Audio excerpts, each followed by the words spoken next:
Hello दोस्तों। मैं हूं आपका होस्ट और दोस्त अभिनव जैन। फिर से आपका स्वागत करता हूं अपने यूट्यूब चैनल ट्रू इंजीनियर्स पर। दोस्तों, आज मैं आपके लिए जो वीडियो लेके आया हूं वो हमारी इंटरव्यू सीरीज की नेक्स्ट वीडियो है। पीएसयू इंटरव्यू सीरीज जो हमारी चल रही है उसी श्रृंखला में नई वीडियो है। और ये वीडियो जो लास्ट वीडियो थी हमारी petroleum refinery interview preparation part 1 थी, उसी का सब्सिक्वेंट पार्ट आज है पार्ट 2। यानी कि पेट्रोलियम रिफाइनरी के जो हमारा इंटरव्यू प्रिपरेशन है उसको हमने 2 पार्ट में डिवाइड किया है। पार्ट 1 मैं कल अपलोड कर चुका हूं और पार्ट 2 की वीडियो मैं आज अपलोड कर रहा हूं। तो वीडियो शुरू करने से पहले आपसे रिक्वेस्ट है कि वीडियो को लाइक करें, कमेंट करें, शेयर करें, जिससे जो आपके दोस्त हैं उन लोगों को भी इंटरव्यू में मदद हो सके।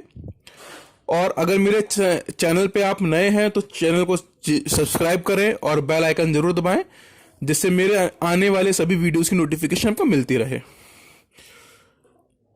तो पिछली वीडियो में हमने पढ़ा था flash point, fire point, octane number, cetane number, smoke point, aniline point, calorific value of fuel, viscosity index, इन सब चीजों के बारे में हमने पढ़ा था।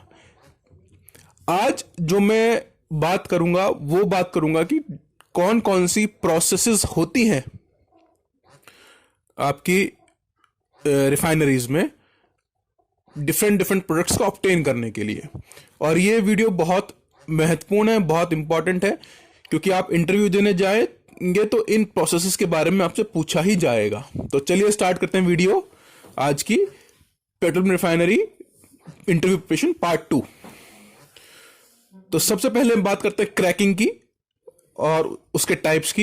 ये याद रखिए, मैं आपको इंटरव्यू पर्पस के हिसाब से बता रहा हूं। मैं आपको इसमें कोई फिगर नहीं बता रहा हूं, कोई आपको डिटेल्ड कंटेंट नहीं बता रहा हूं। इंटरव्यू प्रिपरेशन की हम इसमें बात कर रहे हैं।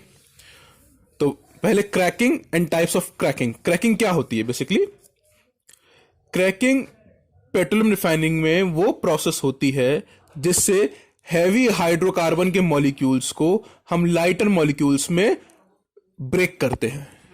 और ये ब्रेकिंग जो होती है वो हीट और प्रेशर की मदद से होती है और कभी कभी कैटलिस्ट की मदद से होती है। गैसोलीन यानी कि पेट्रोल के कमर्शियल प्रोडक्शन में क्रैकिंग बहुत इंपॉर्टेंट प्रोसेस है। ये एक एंडोथर्मिक रिएक्शन होती है और ये डिस्टिलेशन के बाद की जाती है। ये 2 तरह की होती है, thermal cracking and catalytic cracking. Thermal cracking आजकल यूज नहीं करते क्योंकि इसमें बहुत ज्यादा हाई टेम्परेचर और हाई प्रेशर की जरूरत होती है।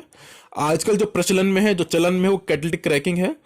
क्यों? क्योंकि कैटालिटिक क्रैकिंग में लो टेम्परेचर प्रेशर की आवश्यकता होती है और जो कैटलिस्ट यूज होता है उसकी कॉस्ट भी लेस होती है और उसको भी हम कैटलिस्ट को भी हम रीजनरेट कर लेते हैं। ठीक है, तो क्रैकिंग क्या है? हैवी हाइड्रोकार्बन मॉलिक्यूल्स को लाइटर मॉलिक्यूल्स में ब्रेक करने की प्रोसेस है by the application of heat, pressure and sometimes catalyst.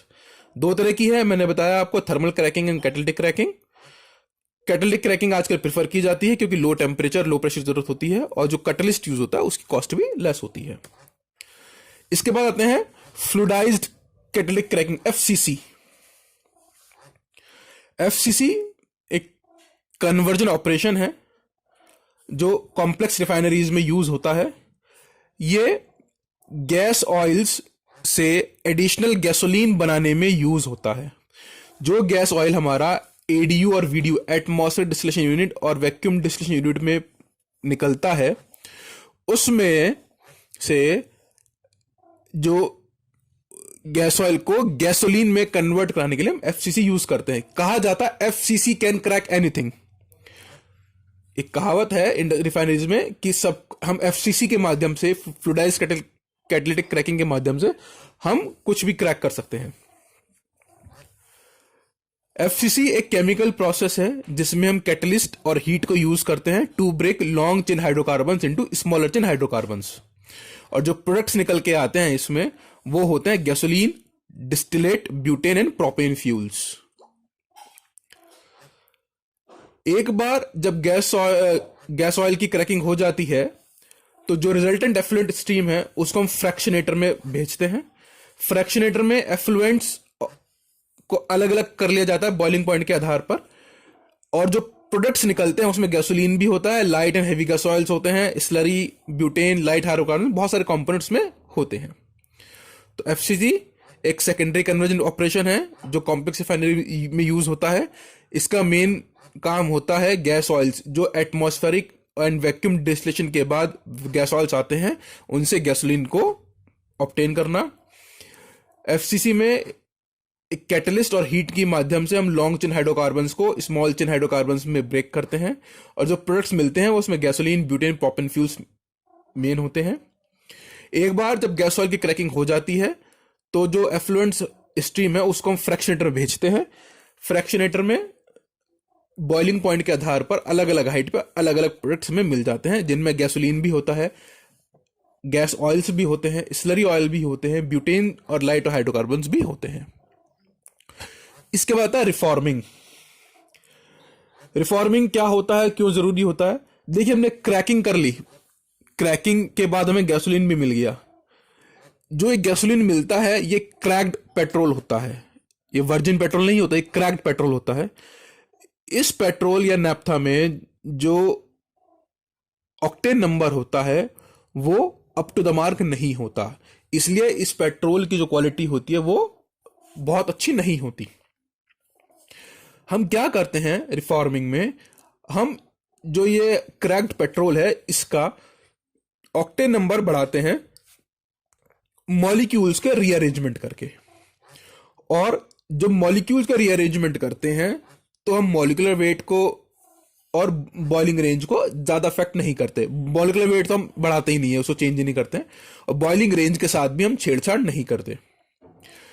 इस एग्जांपल्स आप देख सकते हैं कि पैराफिन्स जो होते हैं उनको आइसोपैराफिन्स में कन्वर्ट किया जाता है रिफॉर्मिंग में, और नेप्थेनिक जो फ्यूल होता है उसको हम एरोमेटिक्स में कन्वर्ट करते हैं। अब ये आता है कि रिफाइनरी में पेट्रोल का प्रोडक्शन कैसे इंक्रीज किया जा सकता है। तो बताया था जैसे कि इसमें हम रिफाइनरी गैस ऑयल्स को कंबाइन करते हैं जिससे हम गैसोलीन बनाते हैं by the process of alkylation polymerisation reactions. Saturated paraffins जो होते हैं और अनसैचुरेटेड एल्केन्स जो होते हैं उनको हम कंबाइन करते हैं जिससे उनकी बॉइलिंग रेंज इंक्रीज होती है और वो गैसोलीन की बॉइलिंग रेंज में पहुंचते हैं। तो ये क्या है, एल्कलाइजेशन, पॉलीमराइजेशन और आइसोमराइजेशन रिएक्शंस होती हैं जिससे हम रिफाइनरी गैसेस को कंबाइन करते हैं गैसोलीन बनाने के लिए, और सैचुरेटेड पैराफिन्स और अनसैचुरेटेड एल्केन्स कंबाइन करते हैं एक साथ जिससे उनकी बॉइलिंग रेंज इंक्रीज करती है गैसोलीन बॉइलिंग रेंज तक। इसके बाद आता है हमारा फ्यूल फ्रॉम सॉलिड फ्यूल, यानी कि पेट्रोल वगैरह को कोल यानी कि जो सॉलिड फ्यूल है उससे कैसे बनाया जा सकता है। बहुत इंपॉर्टेंट प्रोसेस है और करंट हॉट टॉपिक भी है इंटरव्यू पर्पस के लिए। इसको करते हैं फिशर ट्रॉप्स प्रोसेस से या फिशर ट्रॉप्स सिंथेसिस से। तो मैं जनरली आपको मोटा मोटा बता देता हूं क्या होती है फिशर ट्रॉप्स प्रोसेस, क्या होती है। इसमें 3 स्टेप होते हैं। सबसे पहला होता है conversion of coal into water gas. देखिए कोल जिसमें कार्बन होता है उसको हम सुपर हीट स्टीम से रिएक्शन कराते हैं अराउंड 1200 डिग्री सेल्सियस के आसपास टेम्परेचर पर, जिससे हमें वाटर गैस मिलती है CO प्लस H2 का मिक्सर, यानी कि C plus H2O at 1200 degree Celsius gives CO plus H2, हमें वाटर गैस मिल गई। सेकेंड स्टेप होता है जो हमें वाटर गैस मिली इसको सिंथेसिस गैस में कन्वर्ट करना, यानी कि वाटर गैस शिफ्ट रिएक्शन। देखिए सिंथेसिस गैस होती है CO प्लस 2H2 और वाटर गैस होती है CO प्लस H2, यानी कि वाटर गैस में CO और H2 का जो रेशियो है 1:1 का है, लेकिन सिंथेसिस गैस में ये रेशियो जो है 1:2 का है। तो हमें सिंथेसिस गैस हम इसको कन्वर्ट करते हैं। कैसे करते हैं, वाटर गैस से हमने CO ली और उसको वाटर से पास किया, एब्जॉर्ब कराया बेसिकली। इससे क्या हुआ, CO2 प्रोड्यूस हुई और H2 प्रोड्यूस हुई, कार्बन डाइऑक्साइड और H2 प्रोड्यूस हुई। इस कार्बन डाइऑक्साइड को हम सेपरेट करते हैं और जो हाइड्रोजन H2 प्रोड्यूस हुई इसको हम वाटर गैस में ऐड कर देते हैं, जिससे हमारा फॉर्मूला जो हो जाता है CO प्लस 2H2 हो जाता है, यानी कि जो रेशियो है वो हमारा 1:2 हो गया। इसके बाद आता है पॉलीमराइजेशन रिएक्शन। देखिए इसमें देखिए कि एक CO मॉलिक्यूल के लिए अब हमारे पास 2 मॉलिक्यूल है H2 के, हाइड्रोजन के। इसमें हम एक मॉलिक्यूल हाइड्रोजन का ऐड और करते हैं और उनकी रिएक्शन कराते हैं फॉर्म, तो हमें क्या मिलता है, CnH2n+2 एल्केन्स मिलते हैं और वाटर मिलता है। आप रिएक्शन देख सकते हैं, 2n+1 H2 plus NCO gives CnH2n+2 plus NH2, यानी कि एल्केन्स मिल गए हमें। और जहां पे ये n की जो वैल्यू है वो 10 से 20 के बीच में होती है। जो एल्केन्स प्रोड्यूस्ड होते हैं ये स्ट्रेट चेन एल्केन्स होते हैं। स्ट्रेट चेन एल्केन की इक्वेशन है ये डीजल फ्यूल के लिए बहुत सुटेबल होते हैं। एल्केन फॉर्मेशन के साथ साथ इसमें कुछ अमाउंट के एल्कीन्स भी मिलते हैं और कुछ अल्कोहल और दूसरे ऑक्सीनेटेड हाइड्रोकार्बन्स भी मिलते हैं, जिनका हम आगे फ्यूल्स में कन्वर्जन कर लेते हैं। तो ये फिशर-ट्रॉप्स प्रोसेस दोबारा बता देता हूं। सबसे पहले कोल को वाटर गैस में कन्वर्ट करते हैं। Carbon plus steam, superheat steam at 1200 degree Celsius gives CO plus H2। इस वाटर गैस को हम सिंथेसिस गैस में कन्वर्ट करते हैं वाटर गैस शिफ्ट रिएक्शन से। This produces CO2 plus H2 और इस CO2 को रिमूव करके H2 को वाटर गैस में ऐड कर देते हैं, तो हमें क्या मिलता है, CO प्लस 2H2। इसके बाद हम पॉलीमराइजेशन करते हैं, इसकी एक हाइड्रोजन ऐड करके 2n+1 H2 plus NCO gives CnH2n+2 plus NH2, यानी कि हमें क्या मिले, स्ट्रेट चेन एल्केन्स मिले। जो स्ट्रेट चेन एल्केन्स होते हैं वो गैसोलीन और डीजल फ्यूल के लिए सुटेबल होते हैं, और साथ साथ कुछ एल्कीन्स, एल्कोहल्स और ऑक्सीजनेटेड हाइड्रोकार्बन्स भी हमें मिलते हैं। इसके बाद होता है डीसल्फराइजेशन, बहुत इंपॉर्टेंट है। डीसल्फराइजेशन या स्वीटनिंग प्रोसेस, ये एक प्यूरिफिकेशन प्रोसेस है। इस प्रोसेस में पेट्रोलियम प्रोडक्ट्स में से सल्फर को रिमूव किया जाता है in the form of hydrogen sulphide. ये जो सल्फर होता है पेट्रोलियम प्रोडक्ट्स को सोर बनाता है, सोर टेस्ट वाइज नहीं, ऑर्डर वाइज, यानी कि बहुत तीखी स्मेल होती है जो बहुत ज्यादा इरिटेशन करती है। तो इस प्रोसेस को हम स्वीटनिंग प्रोसेस भी कहते हैं, डीसल्फराइजेशन को स्वीटनिंग प्रोसेस भी कहते हैं। It is a process of removal of sulphur from the petroleum products या क्रूड ऑयल्स। ठीक है, मेथड्स क्या क्या है हमारे पास, मेथड्स का नाम बता दे रहा हूं मैं, आप इनके नाम तो एटलीस्ट याद रखें ही। आप पढ़ना चाहें तो एक दो मेथड्स को, डॉक्टर्स प्रोसेस है या हाइड्रो डीसल्फराइजेशन प्रोसेस, इनको आप पढ़ भी सकते हैं। दो मेथड, जो मेथड्स है हमारे पास, डॉक्टर्स प्रोसेस है, कॉपर क्लोराइड प्रोसेस है, सोल्यूटाइजर प्रोसेस है, कैटालिटिक डीसल्फराइजेशन प्रोसेस है और हाइड्रो डीसल्फराइजेशन प्रोसेस है।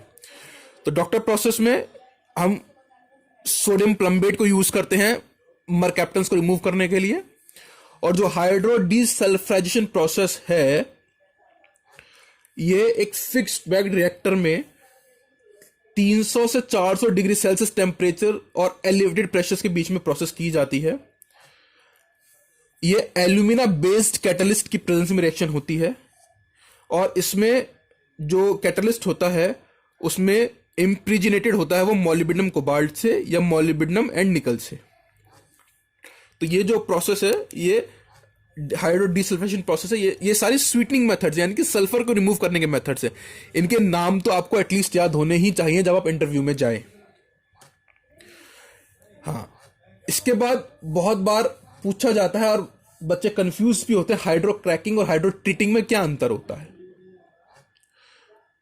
Hydro cracking and hydro treating, तो दोनों का में क्या समानता है और क्या अंतर है, दोनों को जान लेते हैं।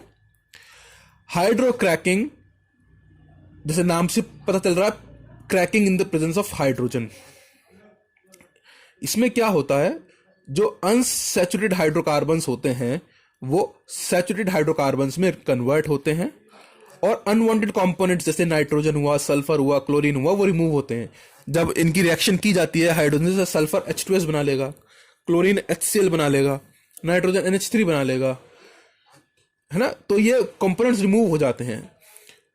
During this the product of fuel oil, इसमें क्या होता है, जो फ्यूल ऑयल होता है उसका जो बॉइलिंग रेंज होती है वो इनपुट फ्यूल ऑयल से कम होती है। हाइड्रो ट्रीटिंग भी सेम होती है, treating in the presence of hydrogen. इसमें भी ऑक्सीजन और दूसरे जो हेटेरो एटम्स है, नाइट्रोजन, सल्फर, क्लोरीन, इनको रिमूव किया जाता है। इसमें अंतर क्या होता है, एक तो क्रैकिंग नहीं होती है और बॉइलिंग रेंज सेम होती है। आपने क्रैकिंग उसमें पढ़ा, हाइड्रो क्रैकिंग में जो प्रोडक्टिव फ्यूल ऑयल होता है उसकी बॉइलिंग रेंज कम होती है इनपुट फ्यूल ऑयल से, लेकिन इसमें क्रैकिंग नहीं होती है और जो बॉइलिंग रेंज होती है वो सेम होती है। ये अंतर है दोनों में। काम एक ही है दोनों का, लेकिन थोड़ा सा अंतर क्या है, काम क्या है, अनसैचुरेट को सैचुरेट में कन्वर्ट करना और जो नाइट्रोजन सल्फर क्लोरीन को रिमूव करना।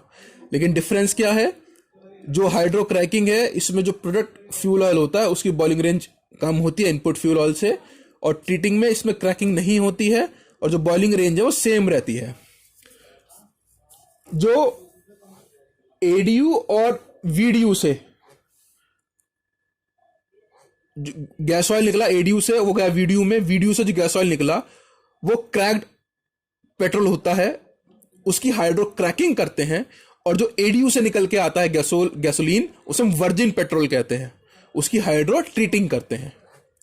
तो ये भी ध्यान रखिए, हाइड्रो क्रैकिंग किसकी होती है और ट्रीटिंग किसकी होती है। एडीयू वीडीयू के बाद जो गैस ऑयल निकल के आता है उसकी हाइड्रो क्रैकिंग करते हैं, और जो पेट्रोल एडीयू से निकल के आता है उसको वर्जिन पेट्रोल कहते हैं, उसकी हाइड्रो ट्रीटिंग होती है। यानी कि गैस ऑयल की हाइड्रो क्रैकिंग होती है और पेट्रोल जो एडीयू से निकल के आता है उसकी हाइड्रो ट्रीटिंग होती है। तो दोस्तों आज के लिए इसमें इतना ही। उम्मीद है कि आपको समझ में आया होगा, डाउट्स क्लियर हुए होंगे।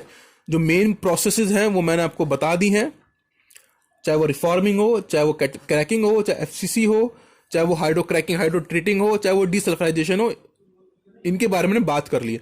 तो एटलीस्ट ये चीजें आपको पता होनी चाहिए जब आप इंटरव्यू देने जाएं किसी रिफाइनरी में। जो स्वीटिंग प्रोसेस है उसके बारे में मैंने आपको मेथड्स बता दिए हैं, कौन कौन से मेथड्स होते हैं, इनके बारे में आप जरूर पढ़ लें। 2-3 प्रोसेस के बारे में तो जरूर पढ़ लें आप लोग, ठीक है। अगर आपको वीडियो पसंद आई है तो वीडियो को लाइक करें, कमेंट करें, शेयर करें और मेरे चैनल को जरूर सब्सक्राइब करें। कुछ ऐसा है जो आपको समझ में नहीं आया, जो आप मुझसे समझना चाहते हैं, तो उसके लिए कमेंट बॉक्स में जरूर कमेंट करें। आपके डाउट्स क्लियर करने की पूरी कोशिश करूंगा। Thank you.